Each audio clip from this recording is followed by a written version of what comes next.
ብሩኬ አውቆ አበድነቱን እየቀጠለበት ነው። ውይ ዛሬ ደግሞ ምነካ ይሉኛል። የሚነካ ይንካቸውን። አይ ሙሉ ለሙሉ ስድብ ነው እግዚአብሔር። ኧረ ተው ብሩኬ ተው ተው ተው ተው።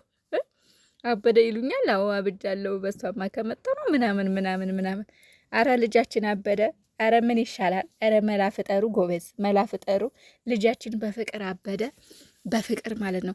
በሀይምዬ በቆንጅየዋ በጠንበለሏ በውቧ በሞዴሏ በዛች በጠንካራዋ በዛች ምን ይገልጻታል? ይችን እንዳጠቃላይ ምን ብዬ በገልጻት ይገልጻታል?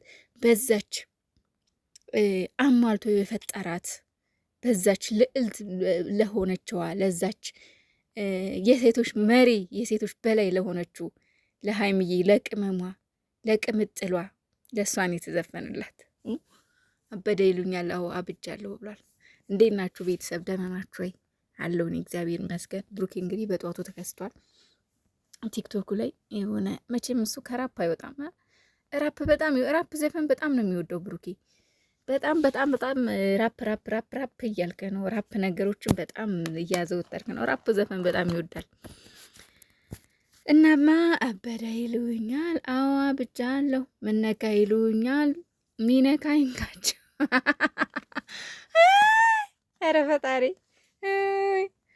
እያለ መጥቷል። እንግዲህ ያው ጀስት ዘና እያደረገን ነው፣ እያዝናናን ነው። በነገራችን ዘና የሚያደርግ ቪዲዮ ነው የሰሞኑ እና የሀይሚዬና የብሩኬን አንድ ላይ በፊት የተነሱትን እዛ ጩጭ የሆነ የተነሱትን ፎቶ